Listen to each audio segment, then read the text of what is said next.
Good morning, good morning, good morning on this very, very foggy day today. Man, yesterday when I checked the weather forecast, it was supposed to be sunny. Cold, but sunny. This in my books is cold and not sunny. I hope that the fog is lifting by the end of today. So we at least get a little bit of sunshine. Who knows how that's gonna work out though. But this is pretty much helping my point to talk about the topic of this video today. The first rides of the season. Getting back onto the bike. Starting riding season 2022.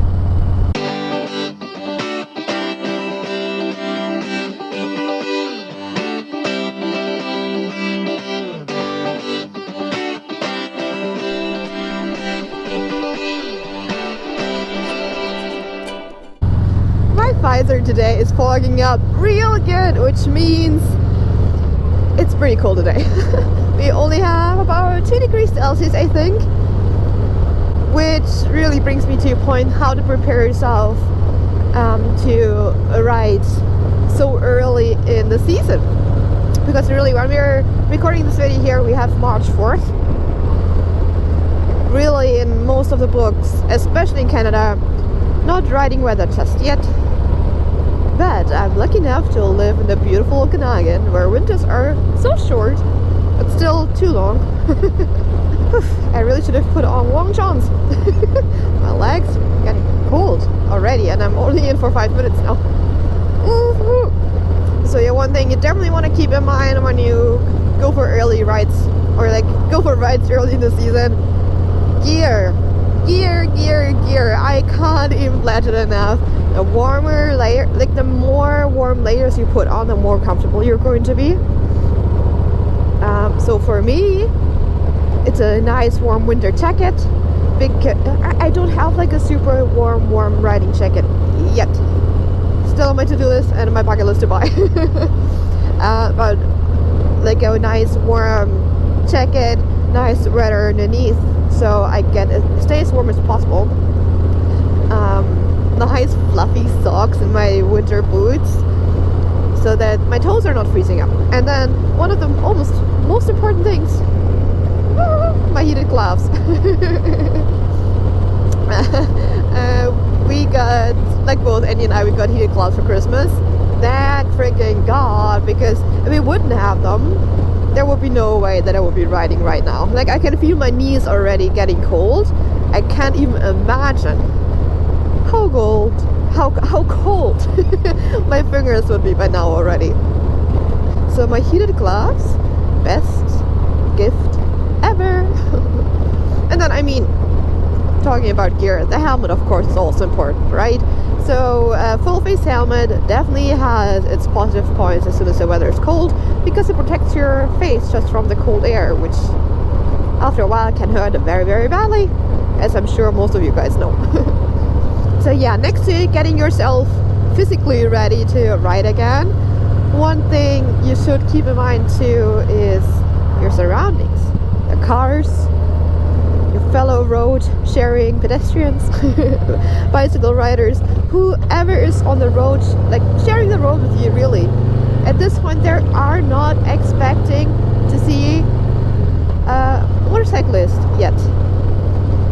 So keep that in mind when you're riding, to be very considerate of them and keep every single one of them in your eyes and help think with them.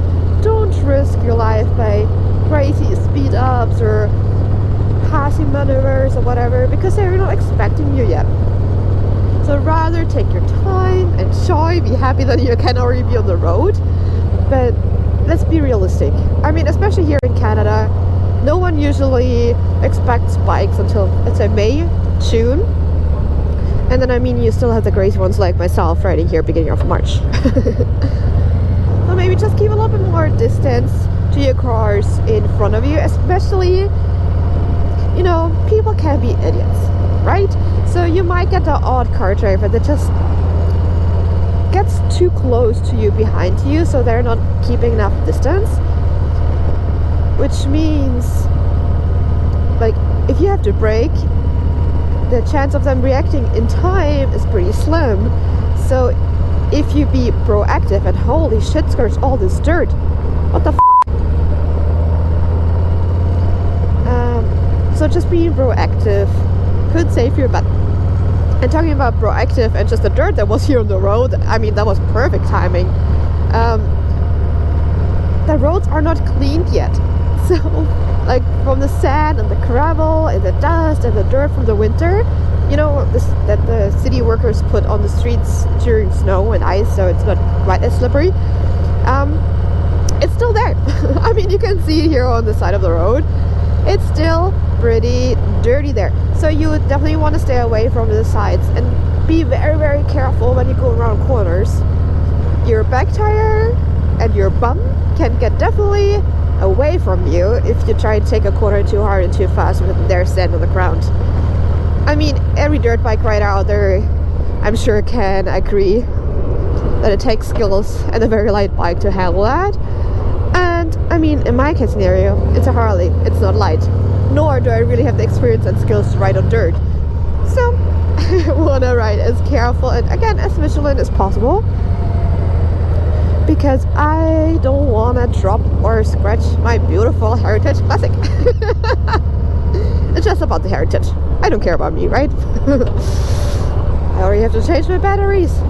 The cold weather is draining my battery pretty darn good and quick. So it's coming in super handy that there's a parking lot coming up. So let's switch the batteries here real quick and then we keep going.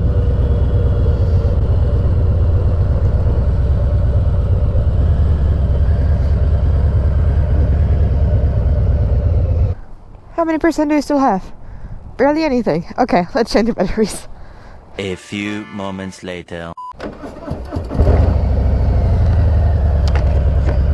Okay, let's keep rolling.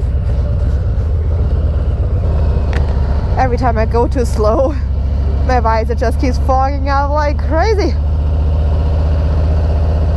Okay, we're back on the road, battery is fully charged again, we keep going. So yeah, where did we stop? Oh yeah, the sun and the dirt on the road. Okay, until, like, before I continue, look at this fog hanging in the mountains in the valley. That's crazy. Like, if you're new here, this is usually not the view you're getting. You're getting a way better view. If you don't believe me, go back to a few older videos of mine so you see how gorgeous it usually is here. But this is crazy. Okay, yes, so set on the dirt, but also keep the entire, like, potholes there in mind. After winter, usually the roads are usually in a pretty tough condition. So yeah, you definitely want to keep an eye further out your road. So if there's a big one coming, you can actually maneuver around it without freaking out too close to it. And we talked about preparing yourself physically, keeping your surroundings in mind, not just like cars, but also the road conditions. But then let's talk also about your physical state. Because believe it or not, you winterized your motorcycle for quite a few months. In my case, it was 4 months of not riding.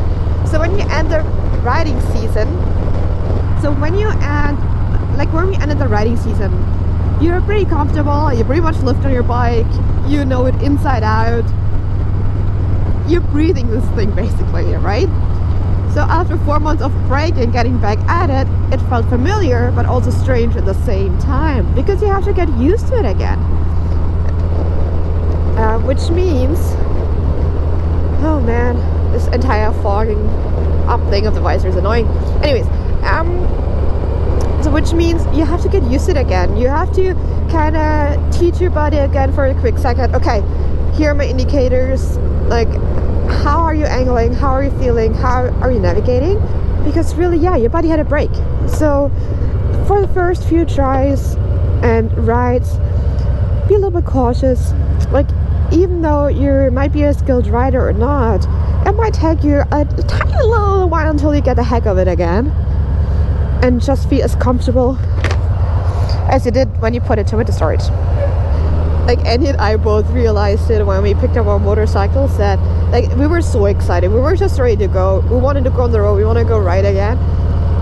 And then when we were actually on the street and on the highway, we were like, oh, wait a minute. Like, there are actually cars around us. There's actually traffic lights we have to look out for and stuff like that. Because like the first few minutes, we actually were just like re-navigating ourselves on the motorcycle. Just like getting used to it again, right? It was the weirdest feelings because you knew your bike better than that initial feeling. But it settles. But still, get yourself ready and steady and go on this mindset. So don't expect that you can ride like you did at the end of the riding season. Give yourself time and just enjoy the fact that you can ride again, as am I, because honestly I'm just like every time I'm not stuck in traffic, I just sit on my motorcycle smiling like a little child on Christmas. Riding motorcycles is still my favorite way to travel. And still, even if there's traffic, I'd rather sit on my motorcycle in traffic than in the car. Let me know in the comments down below if that's actually the case for you too, or if you hate traffic just in general. These are basically my few opinions, thoughts, and ideas on how to prepare yourself for the riding season of 2022, especially if you want to go riding super early in the season. If you have any additional tips and tricks on how to get ready to ride again that early in the season, how to get started into the riding season of 2022, don't hold back. Let us know down in the comments below and share with everybody, because I'm curious to see if there are even ways to prepare yourself even better. Like, there are always ways to learn. So comment down below, please. And also let me know when you're planning on starting your riding season, or if you're as crazy as me and if you already did. And until next video, because we're like uploading 2 weeks, 2 times. So, oh my gosh, English please. We are back at our schedule to upload 2 videos a week, so you don't even have to wait a full week to see me again. But until then, I wish you tons of fun out there and stay safe. See you next time. Bye.